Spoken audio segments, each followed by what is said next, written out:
سورۃ الشورى قرآن مجید کی 42 سورہ ہے جو مکے میں نازل ہوئی۔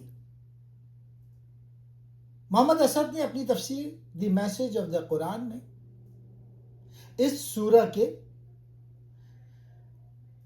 مشاورتی نظام، وحی کی نوعیت اور انسانی وحدت پر گہری علمی بحث کی ہے۔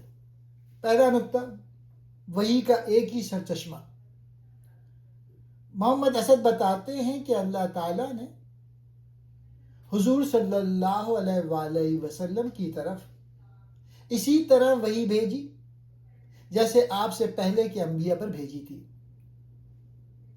اس کا مقصد یہ بتانا ہے کہ تمام الہامی کتابوں کا اصل پیغام ایک ہی ہے، توحید۔ وحی کوئی جادو نہیں بلکہ اللہ کا کلام ہے جو انسانی عقل کی رہنمائی کے لیے نازل ہوتا ہے۔ دوسرا نقطہ، دین کی وحدت اور تفرقہ بازی کا رد۔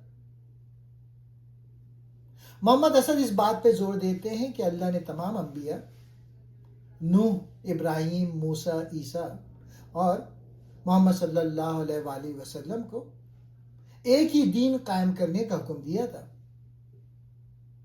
اسد کے مطابق لوگوں نے علم آ جانے کے بعد محض اپنی ضد اور دنیاوی مفادات کی خاطر دین میں فرقے بنا لیے۔ قرآن کا مطالبہ یہ ہے کہ اصل دین کی طرف لوٹا جائے جو تمام انسانیت کو جوڑتا ہے، نہ کہ تقسیم کرتا ہے۔ تیسرا نقطہ، الشورى، باہمی مشاورت کا اصول۔ اس سورہ کا نام الشورى ایک عظیم سیاسی اور سماجی اصول کی بنیاد پر ہے۔ اللہ تعالیٰ نے مومنین کی صفت یہ بیان کی ہے کہ ان کے معاملات آپسی مشاورت سے طے پاتے ہیں۔ محمد اسد کے نزدیک یہ آیت اسلام میں جمہوریت اور اجتماعی ذمہ داری کی روح ہے۔ کوئی بھی حکمران یا گروہ تنہا فیصلہ کرنے کا حق نہیں رکھتا، بلکہ معاشرے کے تمام اہم فیصلے عوامی رائے اور مشورے سے ہونے چاہیے۔ چوتھا نقطہ، رزق اور انسانی آزمائش۔ محمد اسد ان آیات کی تشریح میں لکھتے ہیں کہ اگر اللہ تمام انسانوں کو ایک جیسا بے حساب رزق دے دیتا تو زمین پر فساد برپا ہو جاتا۔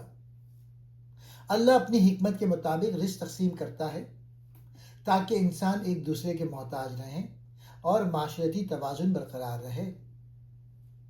یہ تفاوت دراصل انسان کے اخلاق اور شکر گزاری کا امتحان ہے۔ پانچواں نقطہ، وحی کے 3 طریقے۔